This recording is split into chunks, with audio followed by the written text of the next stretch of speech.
So I want to do something called Guess That Entrepreneur. So I've got some interesting stories here, and what I'm going to do is I'm just going to kind of go through, and you got to tell me if once I'm done, you got to guess who it is. Okay. So the person I'm talking about was born in 1986, so they're currently 37 years old. They were raised on a farm in Illinois. They began working on web companies when they were 16. So I assume they knew how to program or something. They knew how to code. They graduated as valedictorian from their high school. They earned a business administration degree from the University of Florida in 2008. They founded their first company in 2013. They raised in total about $13 million for this company. And 5 years later, they sold the company for over $100 million.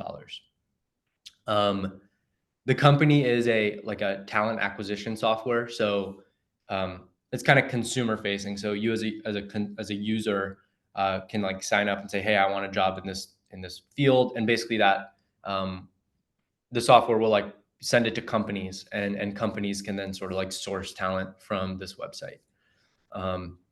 So let's just put it into perspective. So 2013, this person would have been 27 at this time, or 26 at this time that they founded that company. And then 5 years later, they sold it for $100 million. The next company they started, so just put this into perspective. This is someone who earned a business administration degree. Okay. They sold their, talent acquisition software company for $100 million 5 years after that. So 5 years after they're 26, they're 31. They have $100 million in the bank, or probably like half that, because I know they had a co-founder. So probably 50 million bucks in the bank, or maybe a little less, because obviously investors get some of that. So they're a deca millionaire at this point. Guess what their next move is? Their next move is, I'm going to go back to school. I'm going to get an aerospace engineering degree. And then I'm going to start an electric vertical takeoff and landing aircraft company. So this person then, they, at 31 with tens of millions of dollars in the bank, they go back to school, get an aerospace engineering degree, and then start a company to design, build, and manufacture electric vertical takeoff and landing aircraft. It's called, so I'm not going to say the name of the company because I might give it away. Okay. So they start this company in 2018, right? So like right after they sold their last company. They get orders from United Airlines. They got 200 aircraft orders. They get all the, FAA airworthiness in 2021. So they basically spent a few years building, and then they ended up, building up a book of business, right? They got orders from different airline companies. And fast forward to 2023, 2023, maybe 2022, I'm sorry. Basically, they IPO'd their company. And when they IPO'd, I think it was worth $1 billion. Right now, the market cap of this company is $2 billion. Okay. I don't know if the founder divested or not. I don't know if they sold their shares, but suffice to say, this founder's net worth is somewhere right now in the range of $300 million. Okay. So 2022, they basically go off and they start another company. And this company, okay, so just to recap here, this person went from software for talent acquisition to electric vertical takeoff and landing aircraft. And now their next company is humanoid robots. So in 2022, they founded a company to design, build, manufacture humanoid robots. Basically just to address like labor shortage issues. So they kind of had the same vision as Tesla, but it was like, okay, people working is huge, right? That's total addressable market of just like people getting paid for physical labor is probably like $100 trillion globally. It's something like that. It's crazy, right? Many trillions of dollars. It's it's kind of obvious to say, but it's like an enormous market, right?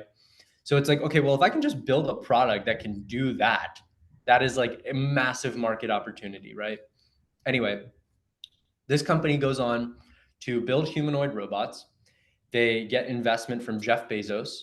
They get investment from NVIDIA, Microsoft. There's a long, like a laundry list of these other companies that invest. Let's see. We've got Microsoft, Jeff Bezos, NVIDIA, OpenAI, LG. Yeah, those are some of the big names they raise money from. Hundreds of millions of dollars they raise money. And I'm going to send you a link to their demo video that they just posted on their progress with this. And they've been collaborating with OpenAI to do something that I think is absolutely incredible. So you should take a look at that video. Let's take a pause here so Alex can watch the video. All right, we're back. I just watched the video. All right, what do you think of that? It was pretty crazy. To me, the demo video it was weird because it had the video itself had like a filter on it to make it look not necessarily like real. I wasn't sure if they CGI'd stuff in there, but Christian told me it was real.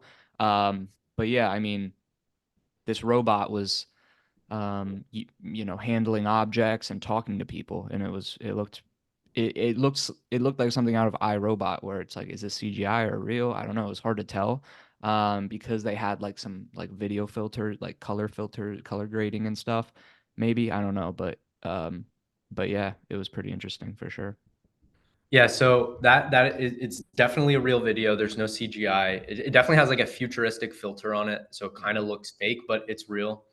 Um, what's really cool. So by the way, uh, the name of that robot is Figure One. It's a humanoid robot, and it's built by a company called Figure AI. Um, do you have any? Do you know who the entrepreneur is that I'm talking about? No No. idea. All right. So this guy's new, but I think he's going to be headlines very soon, especially with collaboration with OpenAI. I think he's going to be much more active, and also like the fact that he got checks from Bezos, NVIDIA, Microsoft, OpenAI to like raise money is pretty cool. Basically, Brett Adcock is his name, and he's like kind of like the next Elon Musk, in my opinion. I think he's super interesting. He's got all of these like really hard tech companies now. Well, I guess not all of these, right? The Archer and Figure are the two really hard tech companies, and then obviously Vettery, that was the talent acquisition software company he created Mm, and sold for $100 million. mm, Um, Brett is super interesting and not super popular yet, mm, but he will be very soon. So I think like if you could like buy like personal stock in someone, like this guy is going to the moon, right? I think he's going to be almost as influential as Elon or any of the other big tech entrepreneurs that we know about today. mm, Um, and yeah, like I said, he's raised on a farm in Illinois. Um, you know, got a business administration degree, went back to school for aerospace, like literally just like learned aerospace and then went and built like an mm, eVTOL company, electric vertical takeoff and landing company. That company is currently valued at $2 billion. Figure AI is currently valued at $2 billion. His net worth, not really like widely known, but estimated to be around 300 million. Could be way more. Just, I mean, obviously we don't know his stake in these private companies. Um, but well, I guess Archer is public. Archer is not a private company, but it's pretty interesting what this guy's doing, and he's 37 now. So at such a pretty young age, he's been able to do quite a lot. So that was who I wanted to talk about, and I wanted to kind of give a little insight into like his mind, like how he works, what he thinks about. I couldn't find too much on the internet. Like I said, he's not super popular yet, but he does have a couple interesting posts on like X and LinkedIn.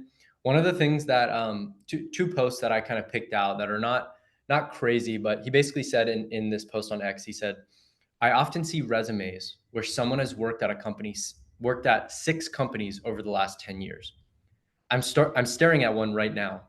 These job hoppers usually last a little under 2 years per company on average. If someone has a jumpy resume, it's the first thing I notice. It's so blatant to me, yet it continues to fool a lot of people.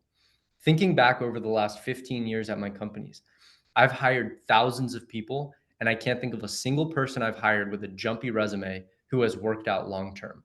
Not one. So there's like a really big trend in tech today where like, oh, if you Well, just like switch. of course they didn't work out long term. They're jumpy, like Right, right. I don't know. I mean, you could also, so a lot of people like this idea of like, you got to switch jobs a lot because yeah, you can maximize your salary, right? Like almost anytime like you switch jobs, you always can say like, oh yeah, I want to earn more than my last job. And a lot of times in order to get hired, a company will want to give you a little bit more. And so that's a very popular trend today in tech, especially with remote work, where you can basically say like, you can just kind of stay in one spot and then just job hop every 6 months to a year and kind of just maximize the salary you can command. Um, and it's really interesting because it's definitely like advantageous like on an individual level, but I don't know how useful it is if you're really trying to build like deep knowledge on any one particular field. With software engineering, lots of things are kind of standard, but I think with all of the AI tools that are helping people write code, I think it's interesting because I think that deeper knowledge is gonna be important, right? Like just knowing how to code is obviously important, but just to put things into perspective here, I think there are last time I checked in the U.S. there are 90,000 mechanical engineers. 90,000.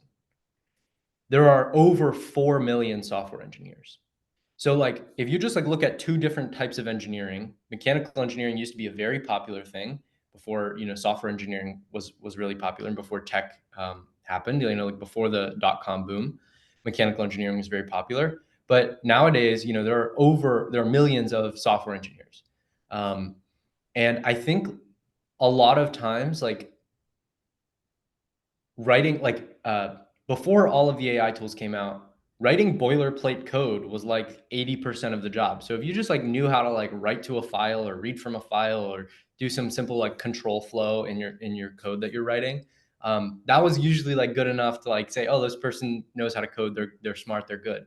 Um, but I think the trend is more and more towards people that can like actually build full realized products. Like if you can demonstrate on your resume, like, look, I built this product, or the product I built at this company generated over 100 million in revenue after I worked on it, or something like that.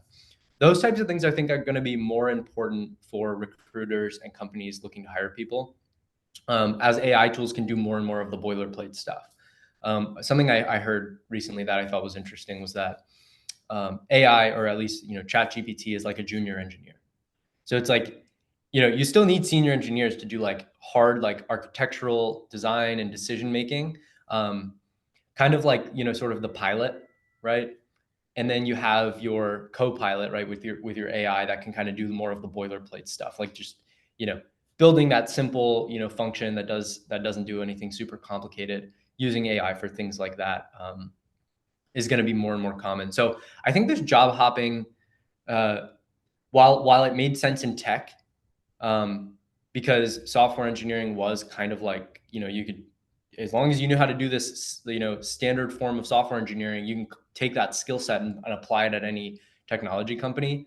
Whereas the same is not true for all different kinds of like mechanical engineering, for instance.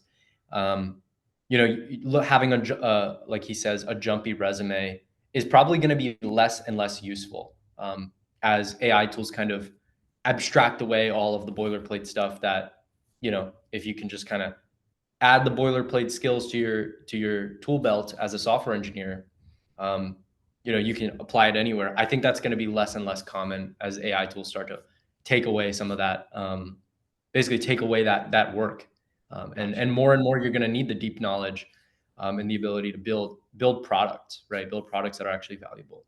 Um, Yeah. so yeah, I think that's kind of interesting that he said that he had that post on X. What do you think of that idea about jumpy resumes? Like right now, there are tons of people who advocate, like they say, if you want to maximize your salary, you got to switch jobs really, really frequently. What do you Hmm. think of that? I've never heard of this, dichotomy or dilemma or that advice at all.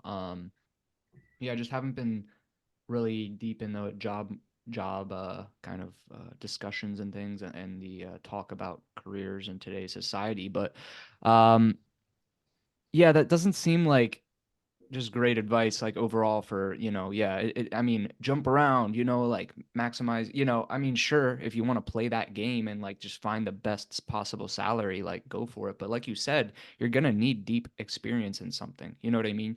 If I'm like hopping around, oh, let me try soccer a little bit. Let me try basketball. Let me try skiing. Let me try football. It's like, and like see which one I make the most money in. Like, cool, but you're not going to be good at any of them. So it's like, why don't you just get really good at soccer and then reach whatever ceiling you can get to in soccer? You know what I mean? So pick one, go deep.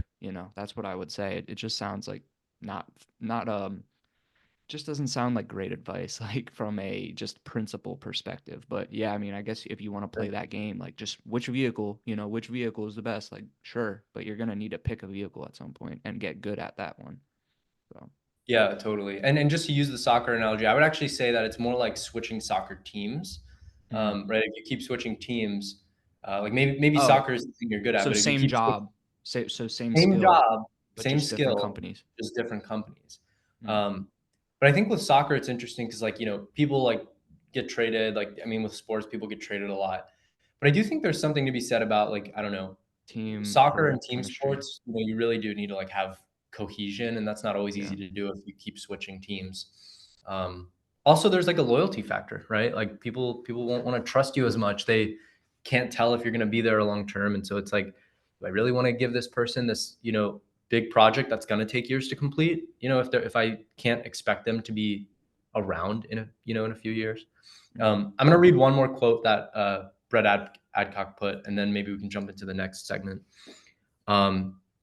So this one I think is pretty cool. He basically posted this on LinkedIn and he said, I enjoy weekend work. The more prepared I am, the less stress I have. For the last 11 years, I try to come in every Sunday just to get prepared for the week ahead. Sundays have been the most useful as it's allowed me time to decompress the prior week and make thoughtful plans. I think that's generally good advice. I think there's a lot of like people that say, "Oh yeah, like you shouldn't work on the weekends. You should avoid that." And I think it's a lot of times people just kind of say they kind of just regurgitate, you know, advice they've heard. I think to some extent, like there are no rules. Like if Yeah. you want to work on the weekend, you should work on the weekend. If that's something you enjoy doing, then that's something you should do. But also, if you're running something like Figure AI, which is an extremely complicated, high capex company, you need to be planning is extremely important, right? Like it's not like a software company where it takes like short amount of time to release some feature. If you're building if you're building a physical robot, planning is critical. So, I mean, for him, he's probably planning much higher picture, higher level, big picture stuff. But I think it was cool to see somebody like him kind of, you know, um, I don't know, give permission to anybody who might be thinking, oh, it's not good to work on the weekends. Um, Somebody like him to do that. I mean, there are other people who have totally different opinions on this. Like, I think I watched an interview with the CEO of LinkedIn a while ago, Jeff Weiner. He's pretty interesting. He's a cool guy, but his whole thing is like, you know, like I'm, start at 9:30 and I leave the office at 5 and I'm home by, home for dinner at 5:30. And he's very, very regimented like with his time and stuff. So he's definitely more of like a traditional executive. But LinkedIn's also a software company. And if I'm being, if I'm being totally honest with you, LinkedIn sucks. Okay. LinkedIn has it. Like, I'm just looking around like the LinkedIn website and I'm just like looking at like the buttons and how like navigation. It is garbage. Like they need to redo that interface so uh like so bad. Like How so? This is funny. This is pretty polarizing. it's just ancient. It's just ancient. It looks so bad and it's really hard to navigate. By the way, if you're trying to do anything like if you're Yeah. not just like a consumer on LinkedIn, like for instance, I don't know, if you have your profile on there and you connect with people and you don't really do much outside of that, then yeah, LinkedIn's probably good enough. It's fine. But if you try to do anything like on the back end, like I don't know, do a job posting or run LinkedIn ads or sponsored messaging or anything like that, it is just such a bad user experience. Yeah. I kind of And those agree things like actually. could make money for LinkedIn. So whoever, if you're working at LinkedIn, fix the web interface. I mean, the app is pretty good, like the mobile app, but The web interface is terrible. So maybe Jeff's advice is bad in that case, and that's why LinkedIn is so bad. No, just joking here, but not really. So anyway, it's cool to hear Brett Adcock say that. Anyway, I don't know. What do you think of that, working on weekends? Right now I work on the weekends because there's always stuff to do, and Yeah, I feel like we get rest, every night for 8 hours. So I don't know. Yeah, I work on the true. weekends, so I would say if you want to do what I do, then that's what I do. So yeah, There you go. I don't know. Yeah. Yeah. All right. Do you want to jump into the next segment? Let's do it. All right. You want to restart the Zoom? Uh, sure. I'll